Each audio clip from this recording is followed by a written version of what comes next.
Yo, yo, yo, everybody. What is up? Welcome back to another episode of the What Now podcast. Spencer and Zach. Dude, we're on our DoloCast again, man. If anybody's looking to be a guest on the show, I know we reached out to a couple people. Honestly, it's probably because we haven't scheduled you yet. But if you'd like to be a guest on the show and you listen to the show and you feel like you have something valuable for our listeners, dude, hit us up. We would love to have you as a guest. And be sure to share the show. That's You know right. the rules. That's right. But dude, Zach, what's up, man? I feel like we had a great weekend together. Give everybody up to speed on what we just did this last weekend. Yeah, man. So we were at Austin Cohen Cairo 180's Growth Summit Shout out. in Serenbe, Atlanta, Georgia. Beautiful, self-sustaining community. One of the nicest places I've really been to. It was really neat. Never really been to anything like that. Don't know when I'll be back at a place like that, but definitely would recommend, especially for us chiropractors that are more on the holistic side. I think it fits super well into our core values as a lot of people being in that holistic circle. But anyways, we were at the Growth Summit. It was Austin Cohen. He put it on. So we had two speakers Friday, awesome happy hour afterwards, and then quite a few speakers Saturday morning talking all things business, investing, team culture, experience, commercial real estate, private equity, just really learning a ton, all in a very, I felt, digestible standpoint. So it was a really great weekend. Highly recommend. I think he's already halfway sold out for next year, but would highly recommend getting in that room, being surrounded by those people. Yeah, I mean, I think that just this experience this weekend, it just really brings about, it's like, dude, no matter how many times you've heard things so much, then no matter how many times you hear something, it's super important just to hear it again, because you hear it with different ears and you see things with different eyes. And so one of the things I think would be super important, Zach, you sent a message this morning that I think it's really important for us to touch on. And I think that it's just a good reminder for everybody. If you're comfortable sharing, I think it would be important for everybody about, sending referrals. I think that that's like something that we should definitely touch on real quick, just because I've had an experience like that. It's super important. So yeah, tell everybody what your advice was. Just give me 2 seconds. I got to let my dog out and then I'll share. I'll cut this from the show. That was more like 3 seconds, but yeah, I think you'll slide. So had a really interesting, kind of surreal moment yesterday in the clinic. Patient of mine that comes in once a week, has been coming in for 2.5 years now. I'm not going to share who it was, but came in, wearing shorts, about to go to an F45 workout, super high intensity, and checking lay lengths every visit. I saw that his right ankle was like super swollen. There was some weird discoloration going on. And so I was like, hey, did you sprain your ankle over the weekend? And he was like, no, like definitely didn't sprain my ankle, didn't trip or anything like that. And so we asked a couple more questions. He's like, yeah, it's really tender in my calf. I can't like put a lot of pressure on it. And it was just like clear DVT signs. So I was like, all right, I remember this from the textbooks in chiropractic school. I'm not going to adjust you today. Let's get you to the urgent care. Not sure, like, if it's anything, but rather be safe than sorry. And so goes to urgent care with his wife. They check in.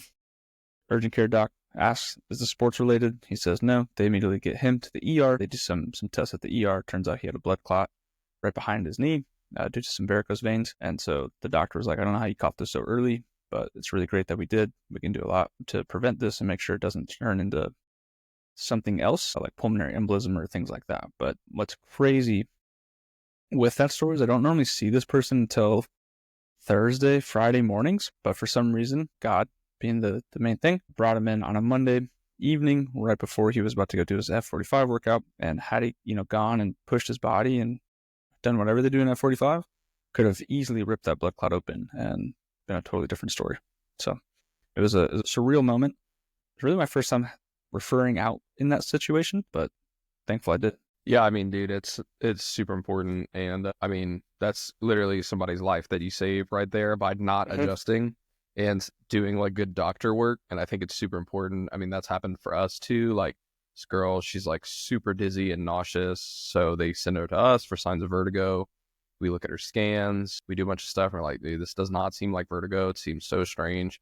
Turns out she had a cerebellar tumor and it was pushing on her brainstem. And we refer out to neuro and they're like, yeah, I don't know how you caught all this so early. Like, we're so glad, saved the girl's life. She's in total remission now. Like, and that's like nothing by like our own hands. Like, so it's just really important, like, to understand, like, one, being a good doctor, but more importantly, being a good person. And I think that, and, you know, not having your ego aside and saying like, oh, I can fix this, or this is for me and stuff. And I think that's probably one of the biggest things that I've learned from hanging out with Austin. If you guys listen to his podcast episode, he's super passionate about what he does, but he also really just cares about your success. Like, dude, the amount of value that he brought to this growth summit was just out of this world.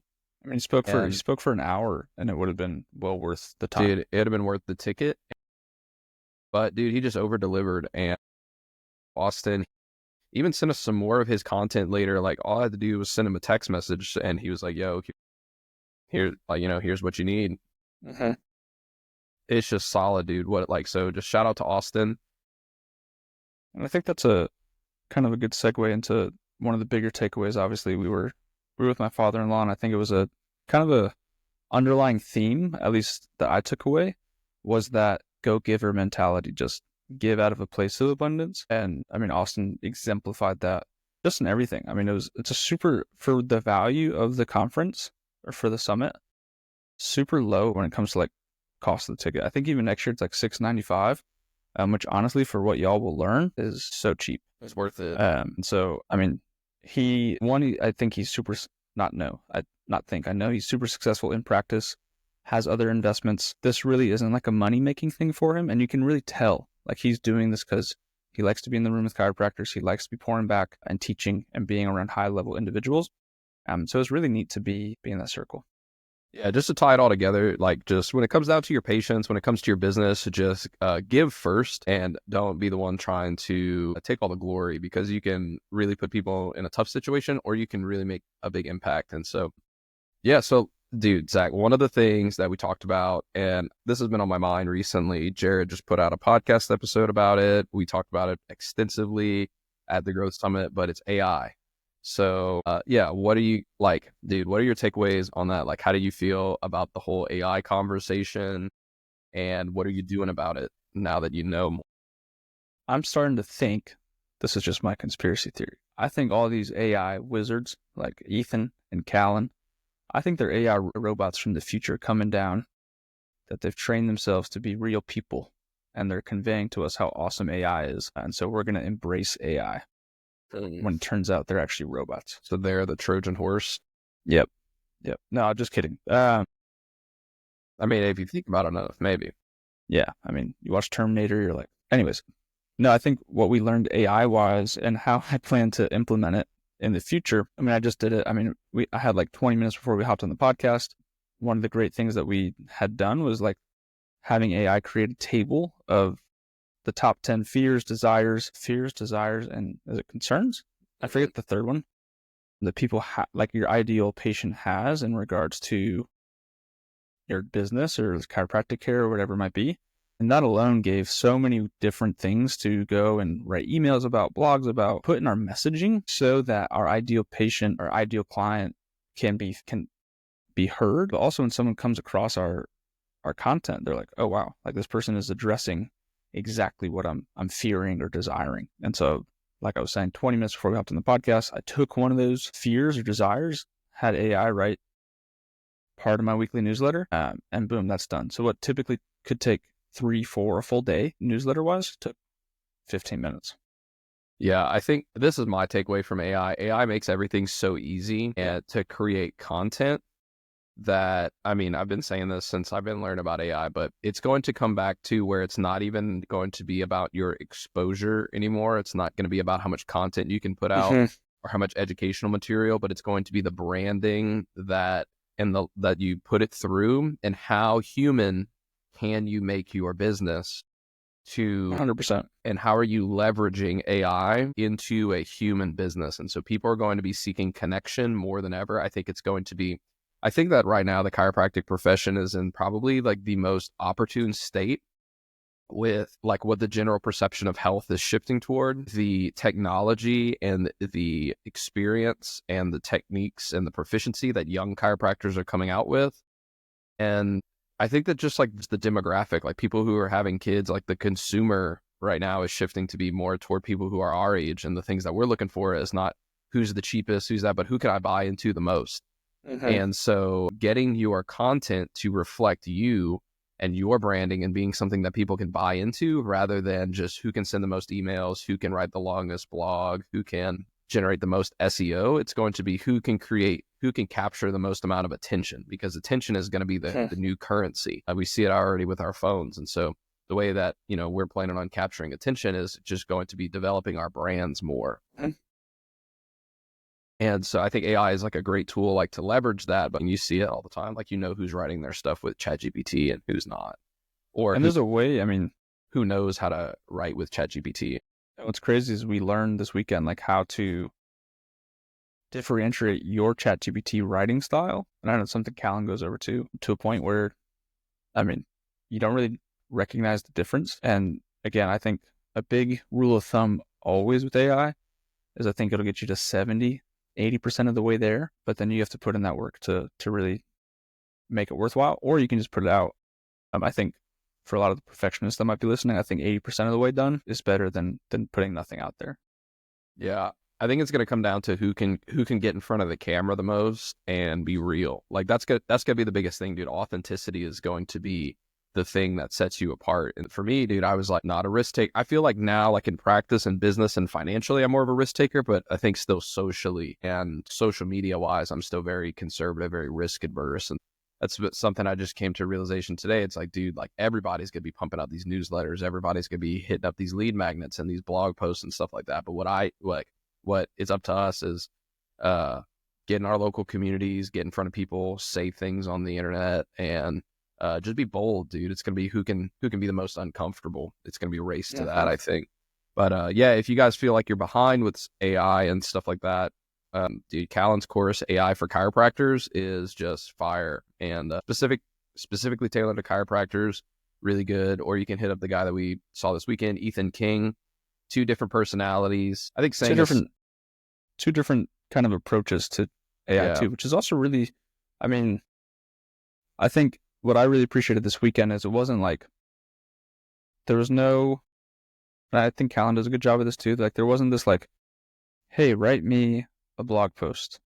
And then they're like, isn't that so cool?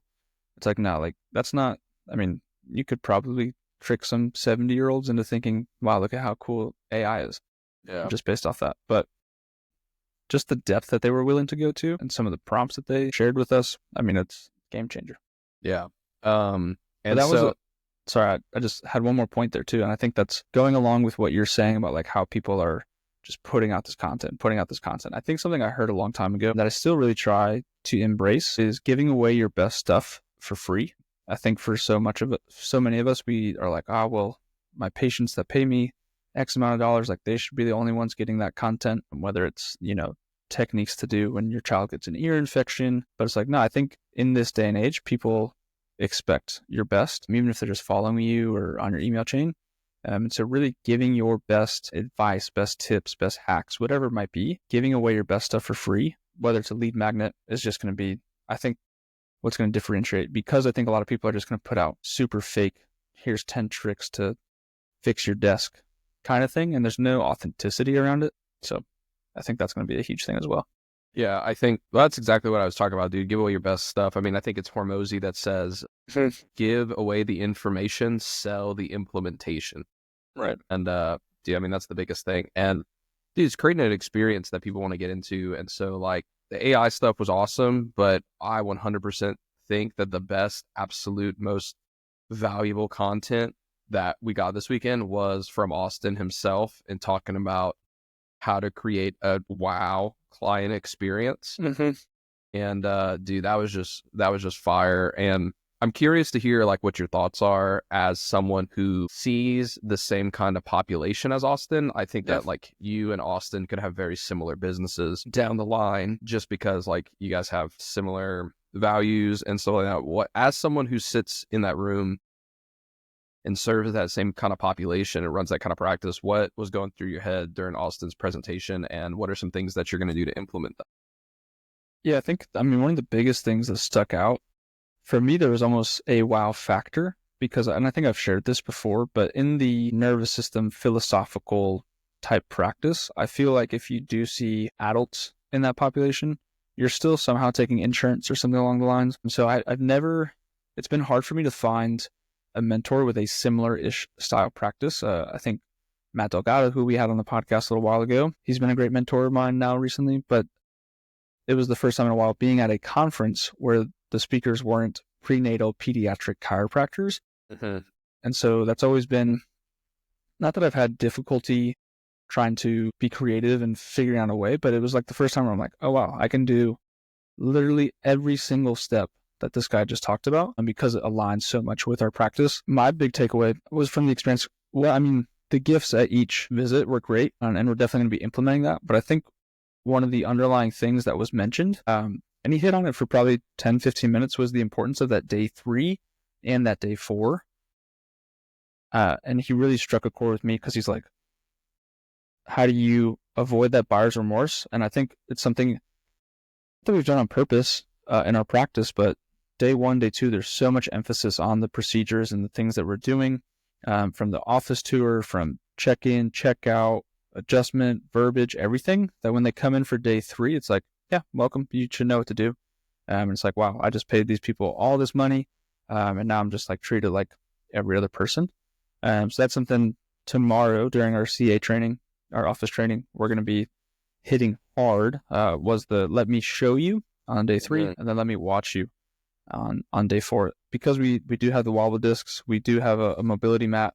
So it's all things that can be done. Now it's just time to implement. Yeah.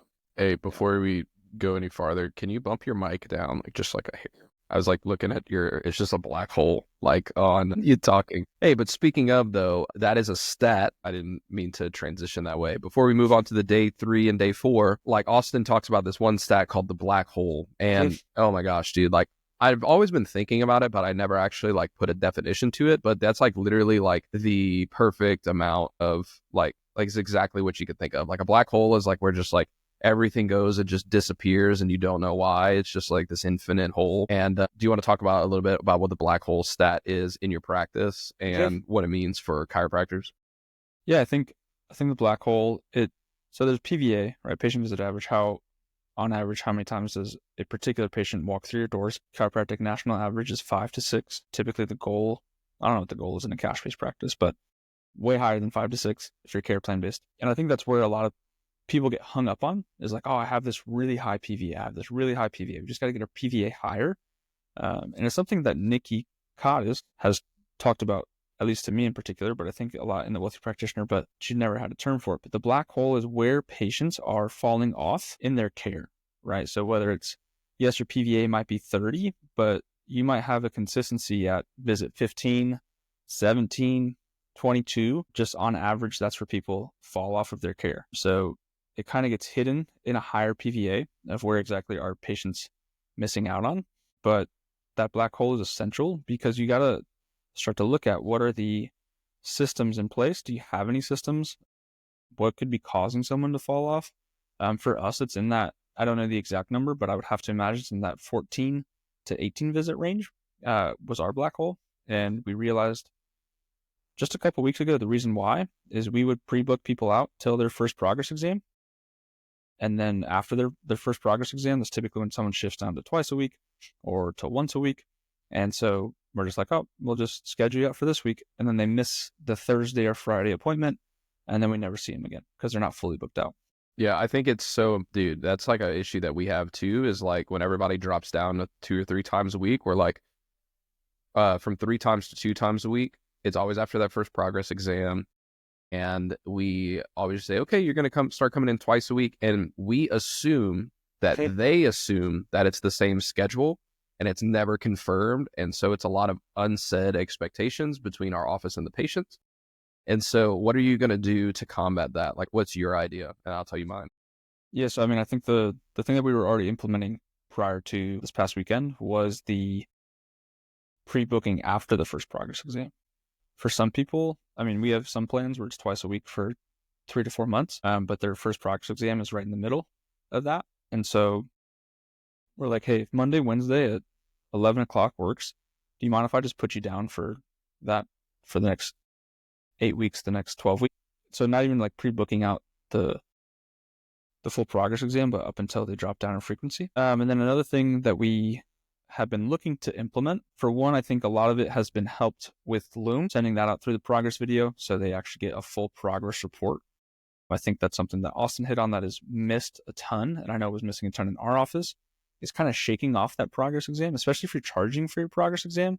Make it worthwhile for the patient, right? I know they're getting rescanned and it takes your time, but they want to, especially now, people are so data driven, they want to see themselves changing. I mean, people wear Whoop, they wear Aura, so they're getting feedback on a daily basis. To get that feedback from you as the chiropractor, I think is essential. So Loom and recording those progress videos has been essential. And then the third is figuring out a gift of some sort at that 15 to 18 mark to really continue to wow them through that experience. So I would say those are the three biggest takeaways or implementations from there. What about you?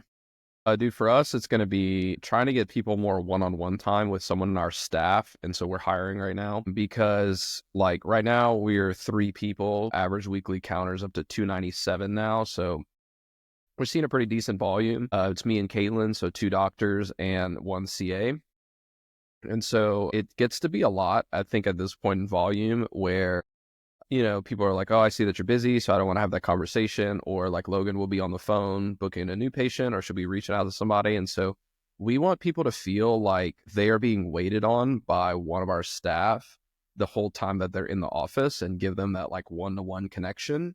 And so what I really want to start implementing is on the report of findings, having someone from our staff go and sit down in the report of findings room with that person to set up their payment, to set up their schedule, to walk them through all of that. And then do the same thing in the progress exam. Dude, totally, like we have not done a progress exam satisfaction survey ever in our office. And so that's one of the big opportunities that we miss out on is getting feedback from our community. And it's just because, dude, it's like we just don't have the manpower to do it. Or that maybe our systems do not support our manpower to do it. I'm not going to say that we can't do it. It's just been low on our priority. And so really having someone dedicated for that concierge like position where they say, hey, I'm going to set you up on the scans while I set you up on the scans. If you could fill out this 4-question survey, it'd be so awesome. And then tracking that, honestly, that's like our biggest thing is like trying to figure out like where to put it, dude. I'm like always back and forth between like Jane for like internal data, but also then like Google HubSpot? Forms. No, Google Forms. But yeah, I just thought about it as I was saying it. I probably could run it in HubSpot, which would be sweet. You can run like an email or something to a Google form. Yeah, exactly. But it's just somewhere to catch the data because it's cool if we're asking the questions, but if I'm not doing anything with the data, then like there's no point, you know? And so that's why we haven't done it. But just making it, dude, feel like that, like it's where patients know that like we're holding their hand and walking them every step of the way.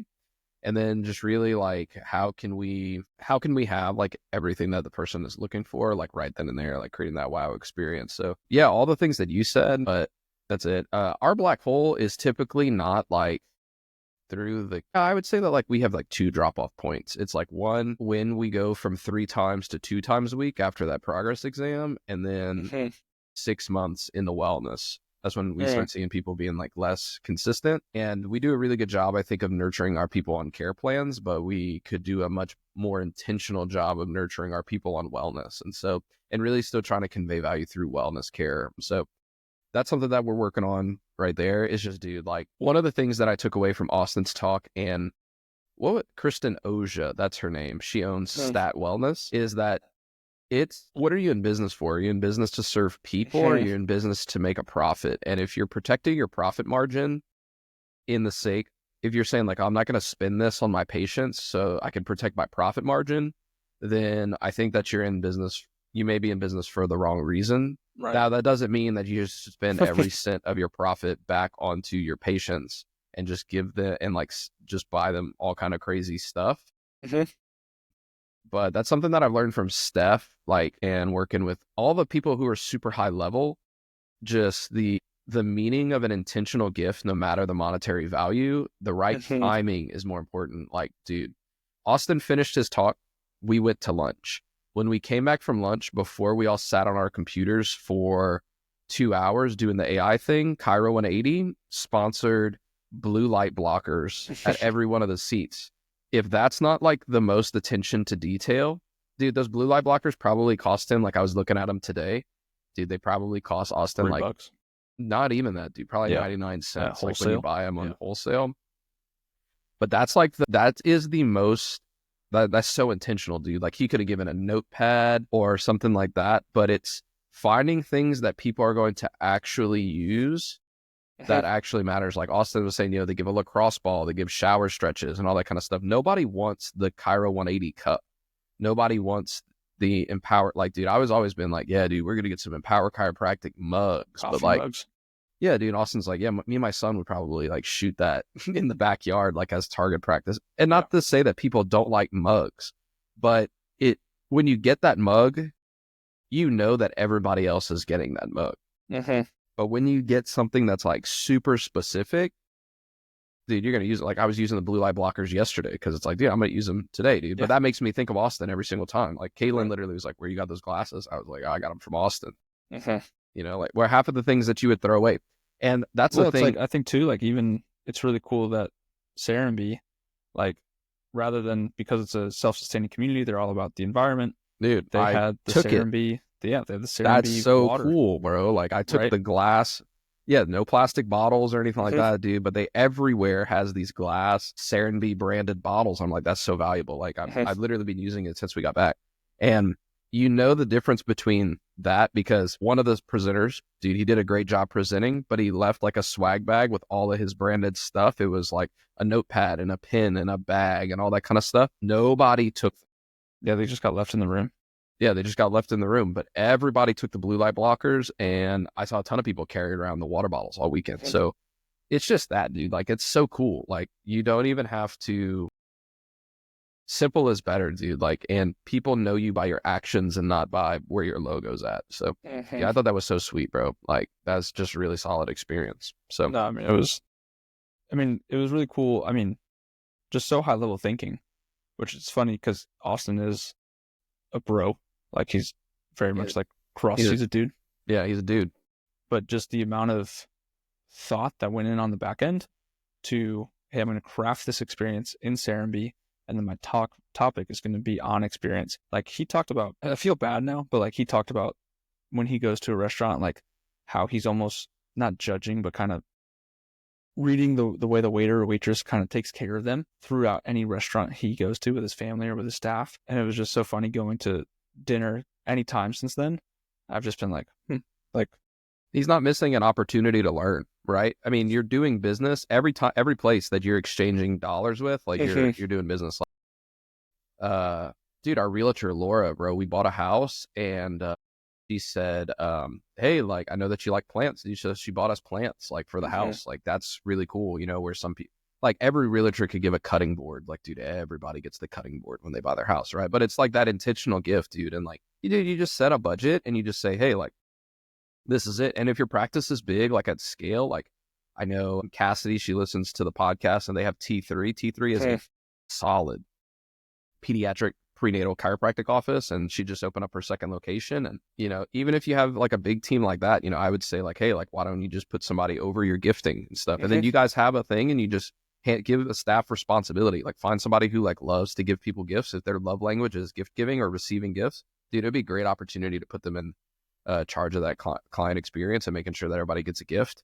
I think that'd be really sweet, dude. Because that's my issue. Is I think about it all the time. Is like, what can I do that is super impactful? But I know, like, okay, if I get overwhelmed, like as I scale, then like I don't want those people to miss out on what everybody else got when it was smaller.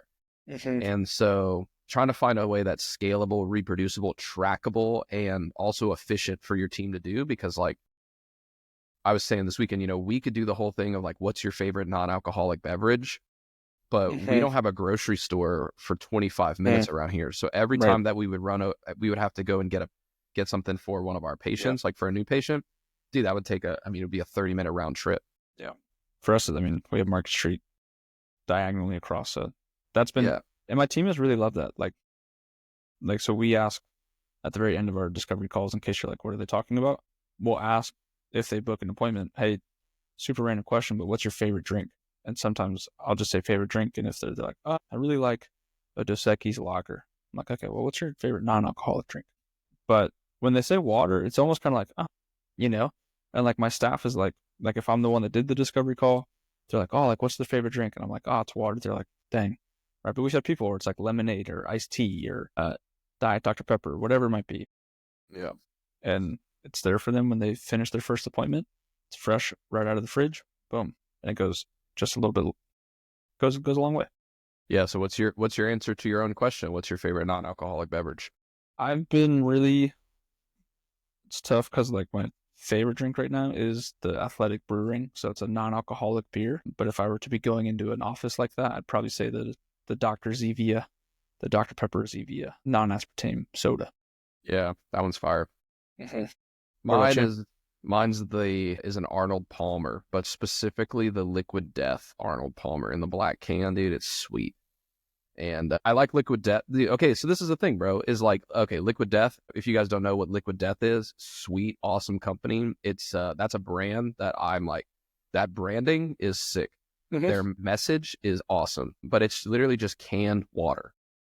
Like they're killing your thirst. Like that's what Liquid Death is. And the branding is so cool. But dude, it's like $4 for a can of water, but it's awesome. Like it's something I enjoy, and they have all kind of really other cool drinks now that they're branching off of the water scene. Mm-hmm. But that's the difference, dude. Like you look at the Dasani in the guy, whatever, like on the shelf or right next to it, and you're like, dude, that's a low quality brand, right? Mm-hmm. And it's not that it's bad. It's water. I mean, you can argue your case. It could be coming from the same water source. Yeah, dude, like you can argue whatever you want, but the branding is like an identity, right? Like Arnold Palmer is by far my favorite one, but the experience of drinking it out of that can is sweet. So it's my favorite one. And I think it's really cool. Like their reasoning is like they were tired of going to the pool with their friends, and like they would have these cool like IPA cans or like cool like seltzer cans, and they're just there with like their water bottle. And so they're like, well, why don't we just create this branding that makes it look like I'm drinking a really cool drink, even though it's just water. Yeah. Which I think is really cool. If you can get more people to drink water, hell yeah, man. Like that's right. All right. So it's just thinking about this all the time is like, man, like we could do so much better. We could do so much more. And we are doing a good job. That's the thing too, is like we're doing a good job, but there's always room for growth and room for improvement. So that's all I got today, man. You got anything else you want to add?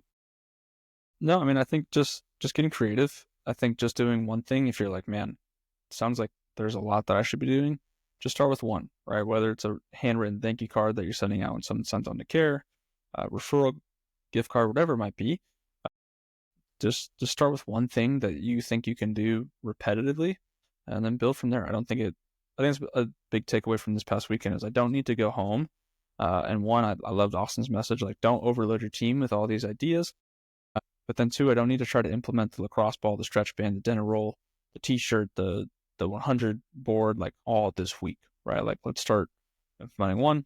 Once we have that down, let's go to two and that sort. So I think that's a big thing to remember, especially with a small team, is you don't have that scalability to just come back with 15 ideas and be like, hey, let's do all of these. I mean, you might, but I think your team would be appreciative if you didn't do that. Yeah, I think you gotta bite off what you can chew, and it's your job as the leader to say, hey, this is where we're at and this is where we're going. So many times we're like, we need to get there now. And like, you got to remember too, it's like, you're not just trying to retain your patients, but you also are trying to create that wow experience for your team. That was such a big thing that it took away too. Like that's like don't miss that kind of quote is like, dude, your experience also should be for your team. So like, dude, what are you doing after their first 30 days under employment? What are you doing after their first year? How are you creating like a wow factor and getting to know them and giving them personalized stuff? I think that's really cool. Yep. So, guys, thanks so much for listening to the podcast. Austin, if you're listening to this, dude, I know you say you try to catch some episodes every now and then on your drive to the office. Dude, thank you so much for what you did this weekend. We really appreciate it. It was so awesome, and we can't wait to be there next year. So if you guys want to join us at the Growth Summit next year, we already bought our tickets. I think Cairo is already selling them. It was a sweet experience. We'll probably be there every year for a bros trip, an annual dudes trip. Guys trip. Yeah, that was really fun. So thanks so much for listening to the podcast, guys. And we'll see you guys next time. Share the show. Peace out.